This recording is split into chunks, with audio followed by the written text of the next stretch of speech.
I'm your host, Lou Carter, founder of Most Loved Workplace. The Leader Show brings together executives and leading thinkers to bring into focus our collective purpose and passion for what we do and where we do it. The search for occupational fulfillment, happiness, pride, and passion starts here. Our guest today is Gina McCarthy. She was the first White House National Climate Advisor and former U.S. EPA Administrator. She's one of the nation's most respected voices on climate change, the environment, and public health. As head of the Climate Policy Office under President Biden, McCarthy's leadership led to the most aggressive action on climate in U.S. history, creating new jobs and unprecedented clean energy innovation and investments across the country.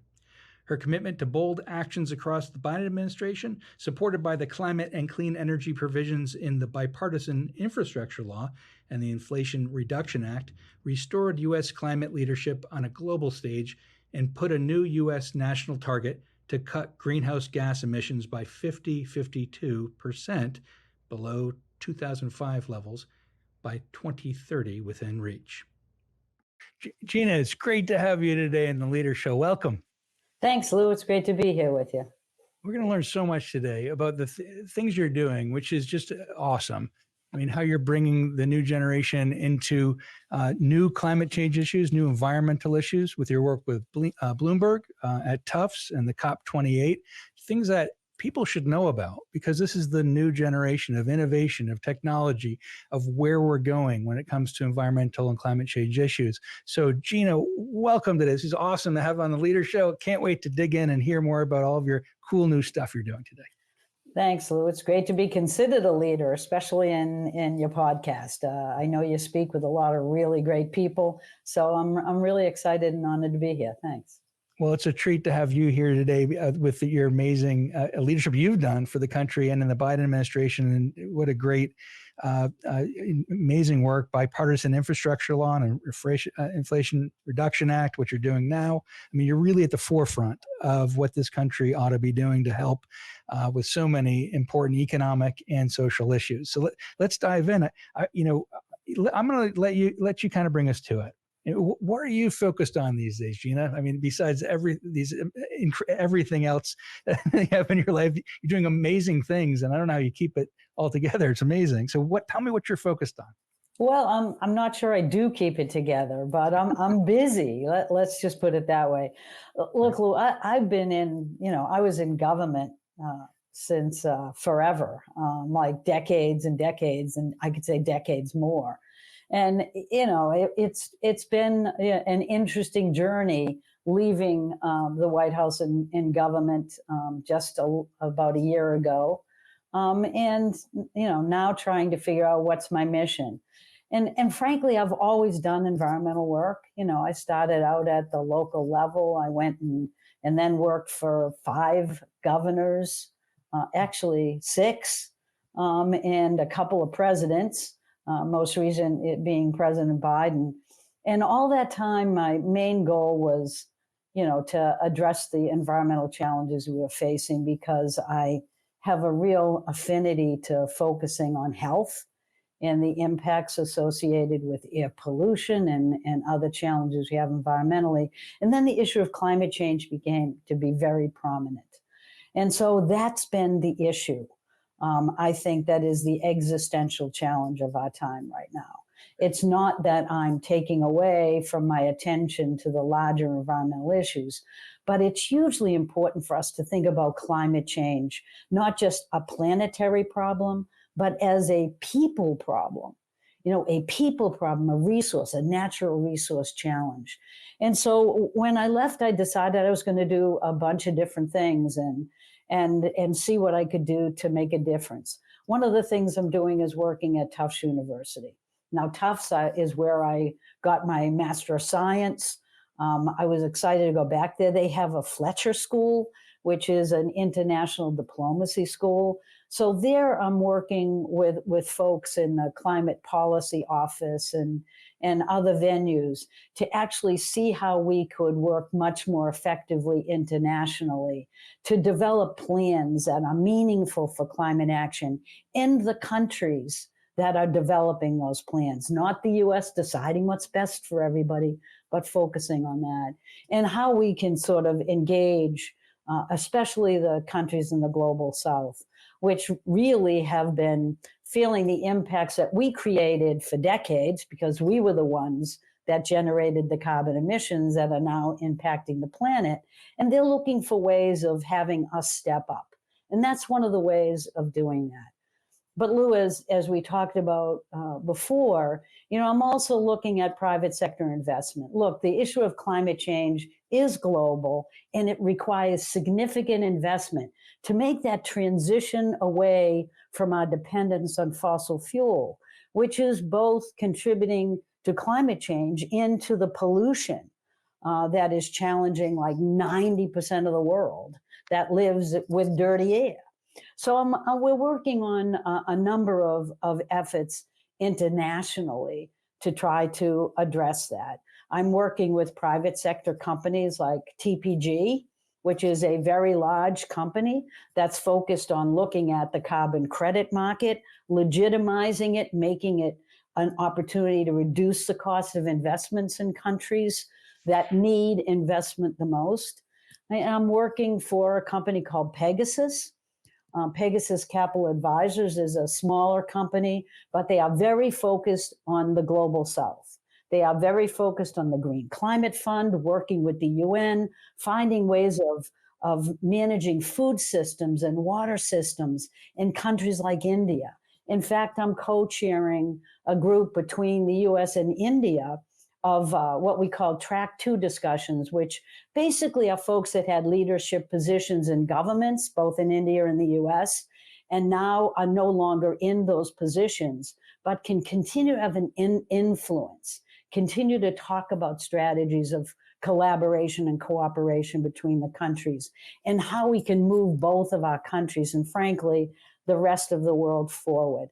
So I'm a busy woman. I'm working on one big initiative called Our Common Air, which is working with the UN and international folks on cleaning up that air pollution. And so I'm running around like a mad woman, hopefully not just entertaining myself, but actually making a difference, in particular domestically, working with Mike Bloomberg's group called America is All In. I'm co-chairing a group that really goes around and tries to make sure that the Inflation Reduction Act is understood across the country. We go to places that aren't the most glamorous at times, but are places where people need to know the opportunities of the Inflation Reduction Act, which is really supercharging our ability to make that transition to clean energy and be competitive against fossil fuels. So that shift can be made that is so important to our climate problem. And so that's one of the fun groups that I work with, and it's fun, it's exciting, and it's exhausting. Mm-hmm. Well, that's part of the mission, isn't it? I mean, it's exciting, exhausting to create not just change, right? Bring people together in times of strife when we're focusing on so many of the things, right? That is about conflict. Come together for something good, right? Yeah. Cleaner air, carbon emissions reduction, things that we can really control. Right. And are for we can come to consensus about. And I wanted to jump into that because businesses these days, right? We have the Newsweek Excellence Index, right? Who are companies who are socially responsible, sustainable. If I'm a company, right, and I want to get involved, say, in your carbon credit market with America's All In, right, or Pegasus Capital Advisors, what do I do? Or even with the UN, because I've always found when there's opportunities in emerging markets or markets that are in need, well, that's a good opportunity to give, number one. And then number two, you can build in those emerging markets and grow throughout time. It's just good business. So tell me, how would I, as a business, get involved as a CEO or even head of whatever it might be, ops? Who am I? How do I get involved with you? Yeah, ways? Well, Lou, you hit on a really fundamental point. And that is that for far too long, we've been talking about climate change as a disaster that needed all of us to sacrifice. Well, now that is no longer the framing of this discussion. It doesn't have to be, because what businesses want to do to invest, to make their businesses more solid, and to make their opportunity for profits external for investments they may want to make, it is exactly the same investment you'd want to make to shift to a low carbon future. It's amazing the technologies and solutions we have available today that are cost effective, that are profitable if you embrace and invest in them.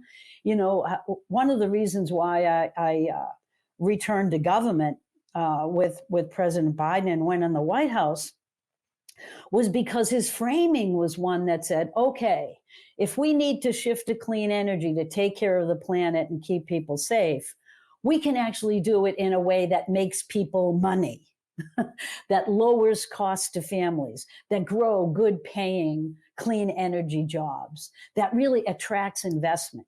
And so the Inflation Reduction Act was a $370 billion investment to entice that kind of flow of optimism, of I can fix this, we can grab it, and it's going to be good for me and my families and workers, our economy, and by the way, the planet.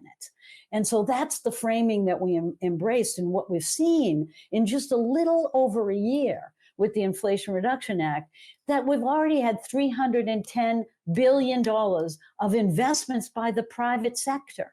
We're talking about investments across 45 states, 388 projects, 211,000 new clean energy jobs. That's what the private sector can do. If the public sector provides a mechanism to attract that investment in and speeds the way in which that transition can happen. Now, the other way that businesses can engage is basically in their own business. You know, one of the reasons why you look at a carbon credit market is to be able to make sure that there's a way of reducing greenhouse gases for businesses, and for them to be able to do it in a way that's cost effective, for them to be able to participate in a credit market so that if they're investing, they can get revenues for legitimate ways in which they have generated lower carbon emissions in the companies themselves and basically the entire community in which they operate, their businesses that they affiliate with, the products that they do, the way they sell it. And so there's remarkable ways in which I think the business community today is beginning to see that transition, and young people are as well. It's sort of, there's an optimism below the discussions today. Every discussion that I see that is now way more opportunistic and optimistic than it ever has been before. And it makes it a whole lot more fun and exciting. It does, and to have that support of that new generation coming in is just extraordinary. We need that population set. And the other question is, when I say need, I think about the competitiveness of United States companies in America, and how they need to be competitive now, and to provide those jobs and give and get products, create products that are zero emission carbon credits. Is just good business for them, because if we don't do this fast enough, we're going to get acquired by so many other companies in other countries, because they are making the shift, or they have a greater economic position. Right, their position is very different than we have. So the question is, what's the timing around this? So what kind of company be thinking about? Should they be starting now? How do they get involved in it? And are there metrics they require to get into the UN to get there, or things they have to say, we promised this plan and we'll get there by this time? Is there a process behind it? Yeah, there's a whole lot of companies that are available that people can choose from. Many of which do very credible carbon accounting. Now, there's been a lot of drama over the past year about the carbon credit market, because portions of it have not been as stringent in terms of looking at the permanence of those credits. And so there's been some challenges that have arisen that has made a lot of companies and a lot of nonprofits that work in the space and for-profit companies just take a step back and say, how do we get more rigorous about this? Because nobody wants companies to work hard and then to see, sham carbon credits being offered to them at low price that are not meaningful. And so there's a lot of work going on to actually develop that market. There are some really good companies that are doing carbon credits. At TPG, we have a company called Rubicon Carbon that looks at good carbon accounting. And so all of these things are going to be necessary. And there's ongoing dialogue about how to do it in a way that's much more consistent and verifiable. Because we need to be helpful to companies who really want to be good, to make sure that the credits that they're purchasing are actually going to be meaningful in the long run. That's really the challenge with climate change. This is a long-term transition, Lou, but it needs to be done quickly. And so there's all ways in which I think the private sector is now getting engaged like it's never been before, because it is an opportunity framing. Nobody's going to ask companies now to come in and spend a lot of money that they can't then recoup. We have to be realistic about making this carbon market aggressive and amenable to private sector that wants to invest in the global south and make a decent return. There's a lot of concessionary funds right now that are available. And out of the last conference of the parties, which is the annual meeting where we get all of the leadership across the world to talk about climate. And it's also an opportunity for, basically, this year in Dubai, there were 100,000 people attending that conference, looking at the new technologies, the new opportunities available. And one of the outcomes of that was significantly more funds being raised for what we call loss and damages in the global south. So that's revenue that those companies can be able to have that then can attract private investment to actually join. And the UAE, where the conference of the parties was held last December, actually has developed a $30 billion fund that they are going to use, not for concessionary, it's a for-profit fund, but they're going to do it in a way that they think will attract hundreds of billions of additional dollars, working with the private sector. So this is no longer about business is bad. It's what the problem is. This is basically a business opportunity framing that, certainly we have to watch what's happening in businesses who aren't doing the right thing. But honestly, people are jumping in with 2 feet because it is the opportunity of a lifetime to actually invest, not just in enterprises that are going to be profitable, but profitable for all of us from a climate standpoint and from a health standpoint as well. It's a perfect segue into the global south. And it's a question that Stephanie Ijo says, the global south consists of developing countries or countries who are just moving into their industrialization stage. Yep. How do we inculcate sustainability into their practices? She says the war happening now in the Middle East proves to us that we're very dependent on fossil fuels. How are we moving away from that to sustainable and renewable energy sources? I think a relevant question to what you're saying. Yeah, it sure is. And one of the things I would say is, first, it is a really good question. One of the things that I'm trying to focus on is how do we really work with countries to develop a sustainable development strategy of their own. I am really sick and tired of folks that claim credit for putting up a solar array in the middle of nowhere and don't think about that in a more systemic way, or the, one little wind turbine. And when you're dealing with the global south, those countries are interested in defining their own future. Many of them are through something called JET-P. These are actual work that is going on that Tufts and others help with to get countries to define their own future. And that future cannot be about greenhouse gas reductions only. It must be about a sustainable economic development strategy. That's the most important thing, is that we think about this not as a one-shot project, but as an opportunity for those countries to define a future for themselves. That's how we're going to win, because every JETP strategy I have seen provides opportunity for both public and private investment, concessionary and for profit, for additional profit. That's very meaningful. And that's the only way we're going to win globally.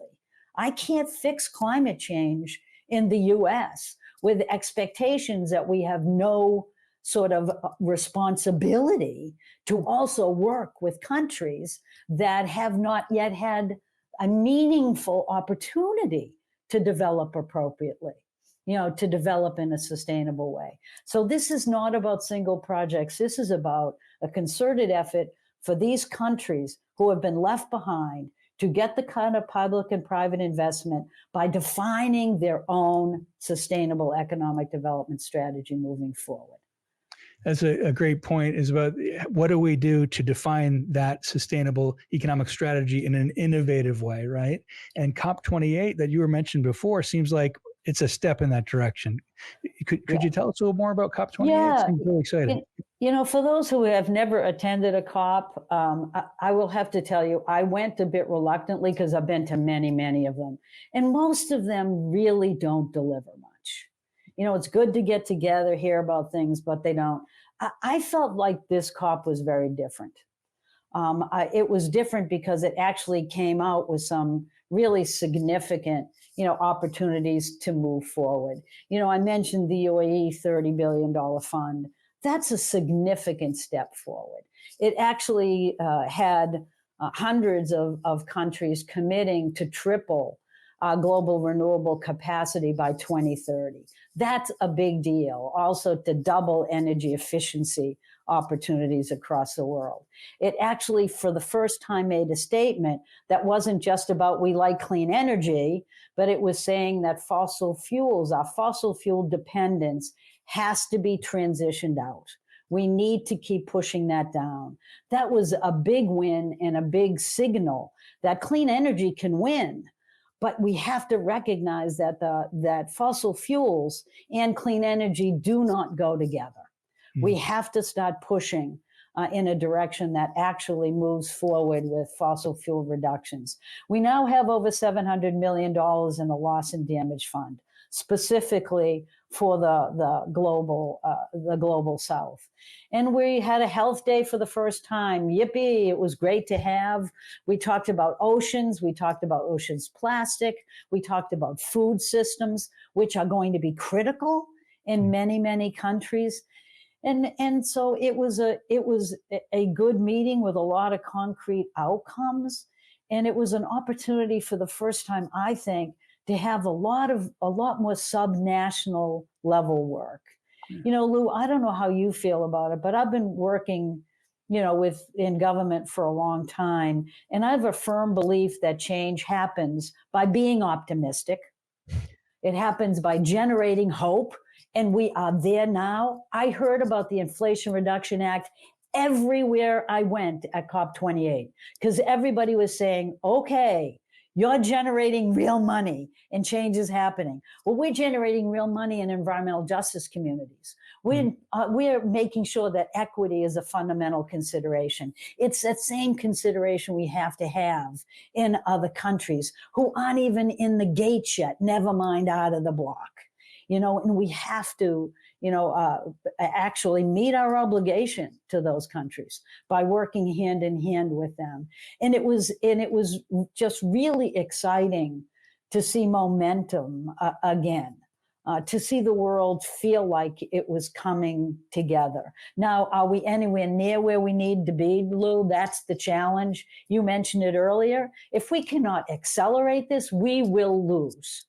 And so we have a lot of resources, I think, at the table now. We have we frankly have every innovative solution we ever need We just have to put it together, work together, invest in it, and watch how the benefits, like in the IRA, the benefits of small investments, that they can yield big results. And that's what we have to have.